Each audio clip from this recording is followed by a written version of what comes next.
Saudara yang terkasih dimanapun berada pada pagi hari ini, salam damai sejahtera bagi kita sekalian. Pada pagi hari ini kita kembali merenungkan firman Tuhan dari kitab Bilangan pasal 11 ayat 22 sampai ayatnya yang ke-23. Demikian firman tertulis. Dapatkah sekian banyak kambing, domba, dan lembu sapi disembelih bagi mereka sehingga mereka mendapat cukup? Atau dapatkah ditangkap segala ikan di laut bagi mereka sehingga mereka mendapat cukup? Tetapi Tuhan menjawab Musa, masakan kuasa Tuhan akan kurang untuk melakukan itu? Sekarang engkau akan melihat apakah firman-Ku terjadi kepadamu atau tidak. Saudara yang terkasih, pada dasarnya manusia sangat mungkin menjadi kecewa. Kecewa yang dimaksud bukan hanya terarah kepada sesama, tetapi juga bahkan kepada Tuhan. Tentu saja ekspresi kekecewaan itu bisa disebabkan oleh banyak hal. Misalnya doa-doa yang tidak dikabulkan, penyakit yang tidak kunjung sembuh, bisnis yang gagal dan bangkrut, pengalaman duka cita yang mendalam, beban dan penderitaan hidup yang dihadapi.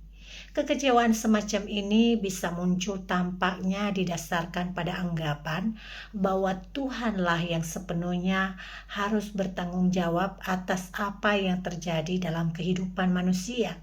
Karena sepenuhnya menjadi tanggung jawab Tuhan, Tuhan menjadi pihak penerima kesalahan, kekecewaan, kemarahan, bahkan juga kebencian manusia atas apa yang terjadi dalam hidupnya.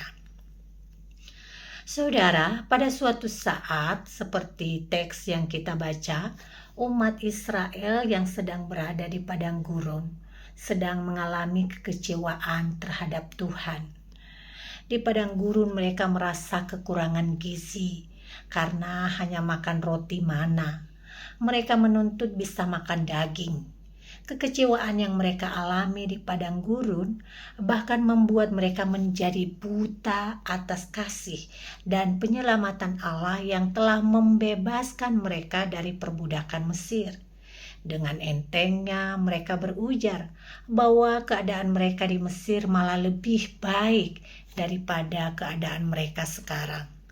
Masih enak di zaman Mesir dibandingkan zaman sekarang. Begitulah kira-kira yang mereka keluhkan.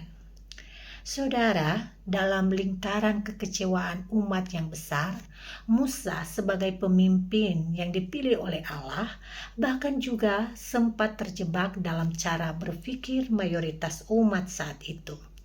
Ia juga sempat ikut-ikutan menganggap Tuhan telah memperlakukan umatnya dengan buruk. Ia juga meragukan kuasa Tuhan untuk menopang kehidupan umat di padang gurun tersebut seperti terlihat di ayat 10 dan ayat 22 bagian dalam pasal ini.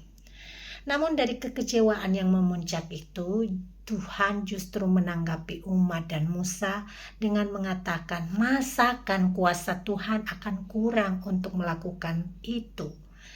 Kalimat itu menjelaskan bahwa apa yang kita inginkan, apa yang kita rencanakan sebagai sesuatu yang baik, sebenarnya bisa saja dan sangat sanggup Tuhan lakukan. Namun mengapa Tuhan tidak melakukannya? Jika Tuhan tidak melakukannya bukan karena kurangnya kuasa Tuhan, tetapi menurut pertimbangannya yang sempurna, itu tidak mendatangkan yang lebih baik dalam hubungannya dengan Tuhan. Saudaraku yang terkasih, jika suatu saat atau bahkan saat ini kita merasa kecewa terhadap Tuhan atas apa yang terjadi dalam hidup kita, mari jangan justru mengabaikan Tuhan, tetapi mari mencari Tuhan. Carilah Tuhan dalam firman-Nya yang kita baca dan dengarkan, terutama juga dalam ibadah yang kita hayati. Melalui semua pertemuan kita dengan firman itu, kita akan menjadi dimampukan untuk meyakini kuasa Tuhan yang menopang kehidupan di alam semesta ini. Dalam apapun keadaannya, dalam apapun kondisinya yang kita lihat sangat buruk, Tuhan mampu mengubahnya menjadi baik sesuai dengan rencananya dan sesuai dengan pertimbangannya. Tuhan Yesus memberkati kita semua. Mari kita berdoa. Terima kasih Bapa di surga untuk firman-Mu pada pagi hari ini, di mana kami diingatkan kembali bahwa kuasa Tuhan tidak kekurangan untuk mengubah apapun. Tetapi jikalau hal itu diizinkan terjadi bagi kami adalah maksud-maksud yang indah yang Tuhan perkenankan untuk kami raih, kami miliki. Oleh karena itu, jika saat ini kami berada dalam suatu proses hidup yang terarah pada kekecewaan kepada Tuhan, Tuhan tolong kami agar mampu dan berani mengatakan bahwa Tuhan adalah yang kuasa dan tak kekurangan kuasa untuk melakukan apapun yang terbaik. Namun biarlah kehendak-Mu yang jadi, karena kehendak-Mu mendatangkan kebaikan yang seutuhnya dan dapat membawa dan menghantar kami pada kekekalan. Ini doa kami Bapa, kami bersyukur untuk kehidupan di mana Tuhan masih percayakan kami nafas hidup dan kami memulai aktivitas kami pada pagi hari ini. Kiranya Tuhan yang berkenan untuk menyertai dan memberkati. Di dalam nama Yesus Kristus kami memohon dengan sungguh. Amin.